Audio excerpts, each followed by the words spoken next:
Let's begin with what seems obvious, but is often neglected. The mind is not just a battlefield. It's also a garden.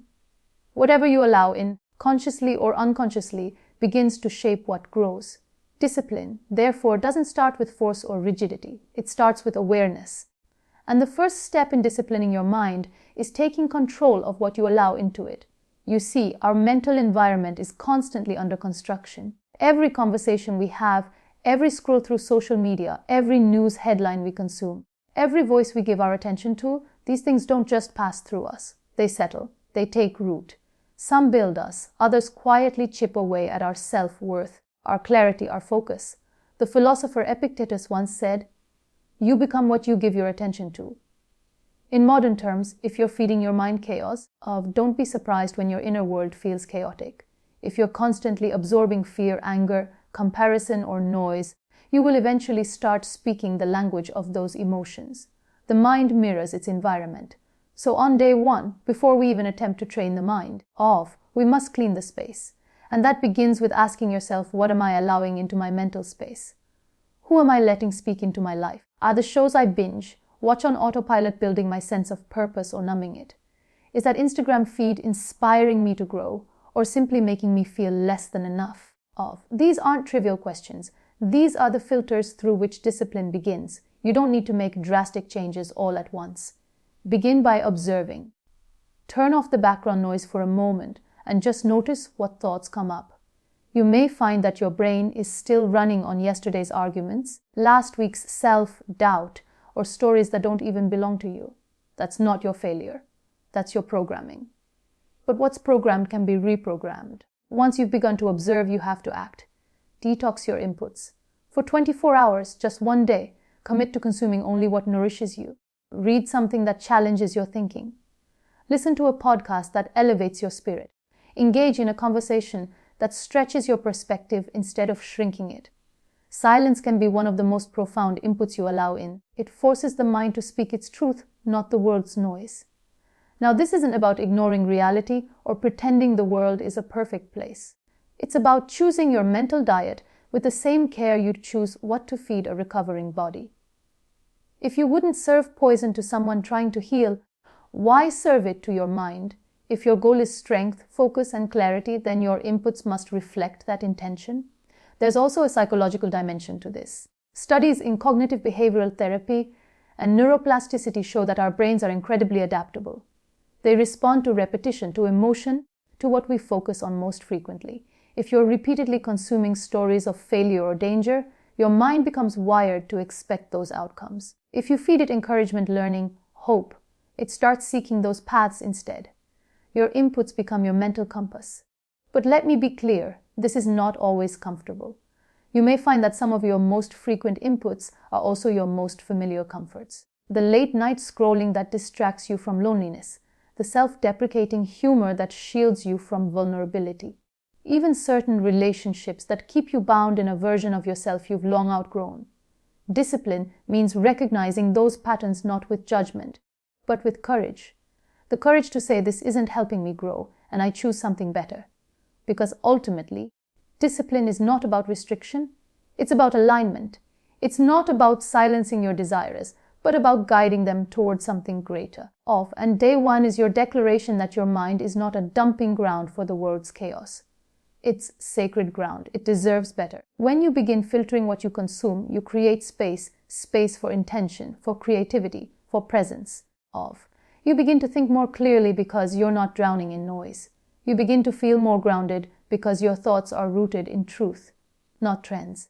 You begin to recognize the difference between what feels good and what does good.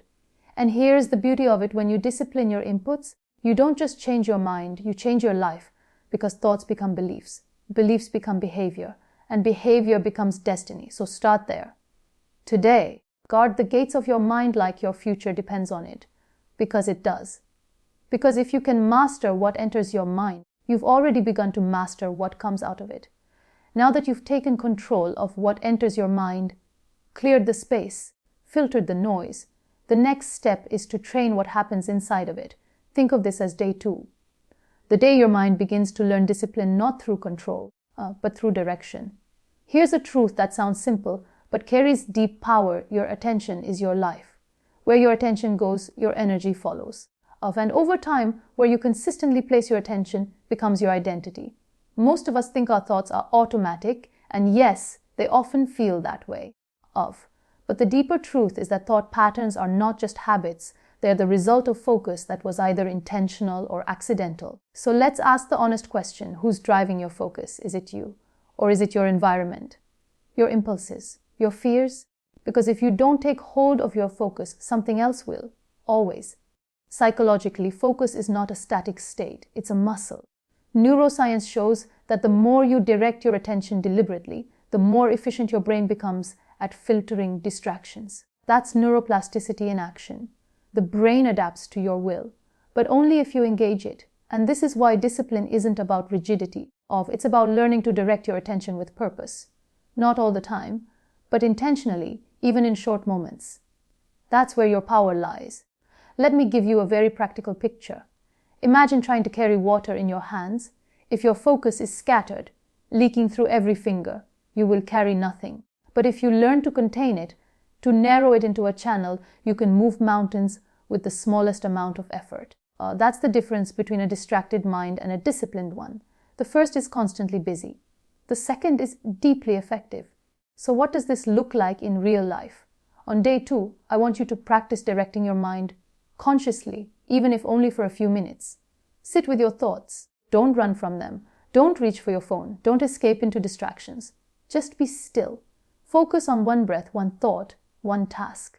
The goal isn't perfection, it's presence. Presence is the highest form of mental discipline. At first, this will be uncomfortable. Your mind will resist. It will want to jump, scroll, shift. That's okay. That's just the residue of years of scattered thinking. It's not a flaw, it's a pattern. And like any pattern, it can be rewired. There's a concept in Eastern philosophy called ekagrata, one-pointed focus. It teaches that a disciplined mind is one that returns again and again to the object of attention, not without failure but with intention. Whether it's your breath, a meaningful task, or a clear purpose, your job is not to be perfect, but to return. Every time you bring your attention back, you're building strength, quietly, consistently. And here's the deeper truth. Focus is not just about productivity. It's about power. A person who can control their attention is a person who cannot be easily manipulated, swayed, or lost in the noise. That kind of person doesn't just survive in this world. They lead in it. Because while others react, they respond. While others scatter, they center. While others chase everything, they pursue what matters. But let me say this clearly, focus does not mean obsession. It doesn't mean you cut out rest, creativity, or play. In fact, it's the opposite. A focused mind creates space for deeper rest, richer creativity, and more intentional living.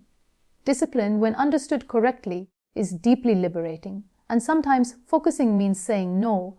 No to distractions that look like opportunities. No to tasks that feel urgent but aren't important. No to people who constantly pull your energy away from your purpose. That kind of clarity doesn't come from force. It comes from knowing what truly matters to you. Focus, then, is also a reflection of your values. You train it by practicing moments of stillness, by choosing one thing to pour your energy into each day, even if just for 10 minutes, by catching yourself when your mind begins to wander and gently, firmly bringing it back, over and over again. That is discipline in motion. And over time, something profound happens. You begin to trust yourself, not because everything goes smoothly, but because you've proven that you can guide your own mind. You're no longer a slave to every thought, every fear, every distraction. You are the one choosing. And that is real freedom. So as you move through day 2, remember this: your focus is your power. Protect it, train it, and above all, direct it. Because where your mind goes, your life follows. And if you want to change your life, you must first learn to stay present in it. Now, if day 1 is about cleansing your mental space, and day 2 is about reclaiming the direction of your focus, then day 3 is about building something that lasts, something that holds. Even when life gets heavy, even when your motivation fades, even when you're tired or overwhelmed. And that something is your routine. Not the kind of routine that society sells as productivity hacks or life optimization formulas. I'm not talking about stuffing every hour of your day with to-do lists. I'm talking about the inner rituals that create emotional stability, mental clarity, and self-trust. the kind of discipline that doesn't feel forced, because it becomes part of who you are. You see, we often imagine that self-discipline comes from sudden bursts of motivation or from punishing ourselves into better behavior. But motivation is unreliable, and punishment is unsustainable. True discipline is built on structure, not the kind that boxes you in, but the kind that holds you up. Let's step back for a moment. Think of your mind like a river. Without any boundaries, the water floods everywhere. It loses force, loses direction. But with steady, intentional banks to guide it, the same water becomes powerful. It generates energy, it shapes landscapes. Your mind is no different. A routine, when chosen with care, becomes the structure that channels your energy where it needs to go. Psychologically, we are creatures of rhythm. The brain craves patterns, and when we design routines that align with our deeper values, we begin to create not just order, but meaning. The discipline becomes a natural expression of who we want to be, not a constant struggle to become something we're not. So on day 3, the question becomes, what are your non-negotiables? What practices, however small, will you commit to daily, not because you have to, but because you've decided you're worth showing up for? For some, it may be a 5-minute morning ritual, lighting a candle, breathing deeply, setting an intention before the day begins. For others, it might be an evening pause, writing one truth you learned that day, one thing you're grateful for. It could be a walk in silence, a prayer, a boundary around your screen time, a commitment to begin your day without chaos. These rituals don't need to be dramatic to be powerful. In fact, it's the simplicity that makes them sustainable. The goal isn't perfection, it's consistency, because what you do repeatedly becomes who you are. And the beauty of this approach is that it removes the emotional debate. You no longer ask yourself, do I feel like it today? Because the answer becomes irrelevant, you just do it. Not out of pressure, but out of respect for yourself, your goals, your growth. Let's bring in some philosophical depth here. The Stoics believed that freedom wasn't found in doing whatever you want, but in becoming the kind of person who consistently chooses what is right, what is meaningful. And that kind of inner freedom doesn't come from intensity, it comes from repetition, from mastering the small things over and over again. So often we underestimate the power of the mundane. We wait for the big breakthrough, the major shift, the perfect moment but the most transformative moments are usually quiet. They happen when you wake up and decide to keep a promise to yourself. When you write that single sentence in your journal. When you shut down a negative thought before it takes root. When you take 5 minutes to center yourself instead of 5 hours to recover from chaos. These are the moments that build mental discipline. Not overnight, but day by day. And what happens when you commit to those small, non-negotiable routines? Over time, your mind begins to trust you. That inner voice that once doubted your consistency begins to soften.